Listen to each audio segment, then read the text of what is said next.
Fraksi-fraksi DPRD Kabupaten Banyuwangi menyampaikan pandangan umum atau PU terhadap diajukan Raperda Pertanggungjawaban Pelaksanaan APBD tahun 2022 dalam rapat paripurna Dewan Kamis 22 Juni 2023. Rapat paripurna menyampaikan pandangan umum fraksi-fraksi dipimpin Wakil Ketua DPRD Michael Edi Haryanto. Diikuti anggota Dewan dari lintas fraksi, hadir juga dalam rapat paripurna Wakil Bupati Banyuwangi Pak Sugirah dan Sekretaris Daerah Pak Mujiono. 7 fraksi memberikan apresiasi terhadap keberhasilan pemerintah Kabupaten Banyuwangi yang mempertahankan opini wajar tanpa pengecualian atau WTP dari BPKRI untuk 11 kalinya atas laporan keuangan daerah atau LKPD. Namun masih ada beberapa catatan dan koreksi yang disampaikan oleh fraksi-fraksi di dalam pandangan umumnya. Pandangan umum diawali dari fraksi Partai Kebangkitan Bangsa atau PKB yang dibacakan juru bicaranya yaitu Anita Rani. Disampaikan bahwa berkaitan dengan pendapatan asli daerah, fraksi PKB mengapresiasi kinerja eksekutif dalam memenuhi target PAD sebesar 516,7 miliar atau 98,11%. Namun demikian dari sisi pendapatan retribusi daerah, eksekutif hanya bisa merelasikan sebesar 42,98 miliar atau 58,2% dari target 73,8 miliar. Jika dilihat dari pendapatan retribusi tahun lalu, terjadi penurunan secara signifikan. Begitu pula dari pendapatan hasil pengelolaan kekayaan daerah yang dipisahkan, terrealisasi sebesar 22,40 miliar dari target 25 miliar. Dua pos pendapatan ini konsisten setiap tahun tidak pernah mencapai target yang telah ditetapkan. Realisasi belanja daerah tahun anggaran 2022 adalah sebesar 2,91 triliun atau 92,61% dari alokasi anggaran 3,148 triliun. Capaian realisasi tertinggi adalah pada urusan pemerintah bidang pendidikan sebesar 101,58%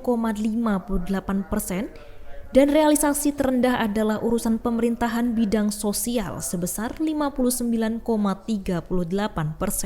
Realisasi anggaran yang masih timpang tersebut menunjukkan adanya kelemahan perencanaan penerapan rencana strategis anggaran serta realisasi anggaran pada kurun waktu 1 tahun yang telah diputuskan dalam APBD. Fraksi PKB mendorong pemerintah Kabupaten Banyuwangi ke depan lebih sering melakukan monitoring dan evaluasi secara berkala untuk dapat menggerakkan seluruh OPD agar mampu merealisasikan anggaran yang telah ditetapkan.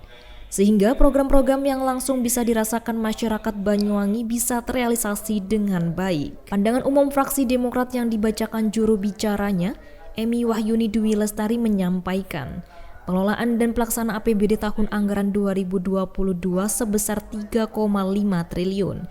Ternyata belum sepenuhnya memenuhi ekspektasi. Hal ini tampak dari outcome-nya berupa capaian pertumbuhan ekonomi daerah yang hanya naik tipis dari 4,09% di tahun 2021 menjadi 4,43% dari tahun 2022. Padahal pertumbuhan ekonomi 38 kabupaten kota di Jatim tahun 2022 kemarin rata-rata sudah mencapai 5,34%.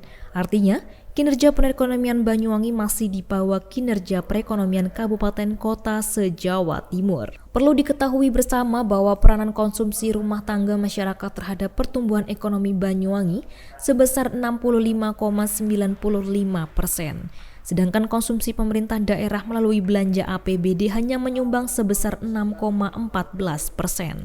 Inflasi membumbung tinggi dari 1,59% di tahun 2021 menjadi 6,06% di tahun 2022. Lonjakan inflasi ini tentunya berdampak pada berkurangnya daya beli masyarakat dalam membelanjakan penghasilannya.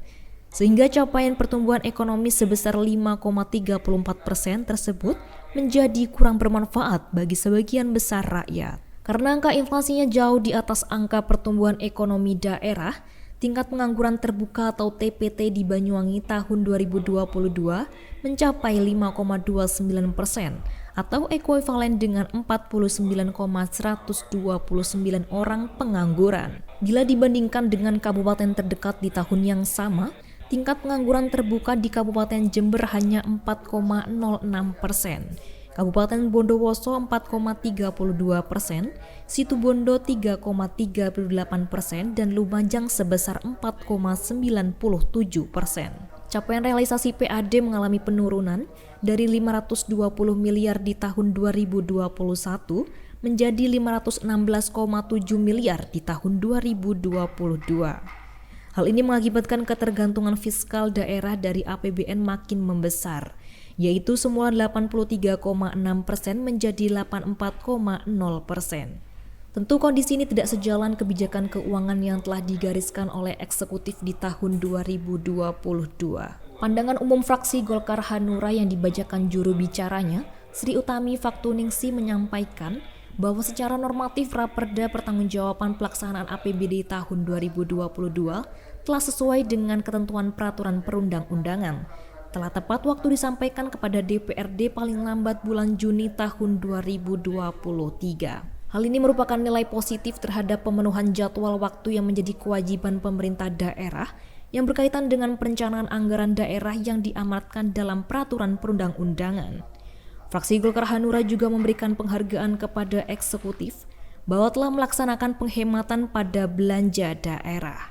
Pada sisi belanja barang dan jasa terjadi penghematan yang signifikan, sehingga pihaknya merasa perlu memberikan penguatan kepada pemerintah daerah untuk tetap melaksanakan penghematan yang sekiranya memang bisa dihemat. Dengan silpa yang cukup signifikan ini, fraksi Golkar Hanura berpendapat bahwa kegiatan yang perlu menjadi fokus pemulihan ekonomi adalah pada program-program pemberdayaan masyarakat. Hal inilah yang menjadi harapan besar bahwa kita di Banyuwangi masih bisa bertahan dalam menghadapi krisis ekonomi pasca pandemi. Setelah 4 fraksi lainnya menyampaikan pandangan umumnya, rapat paripurna Dewan dinyatakan selesai dan ditutup, dan selanjutnya DPRD Banyuwangi akan menjadwalkan kembali rapat paripurna dengan agenda jawaban eksekutif atas PU fraksi. Dari Banyuwangi, Jawa Timur, Tim Liputan Nasional TV mengabarkan.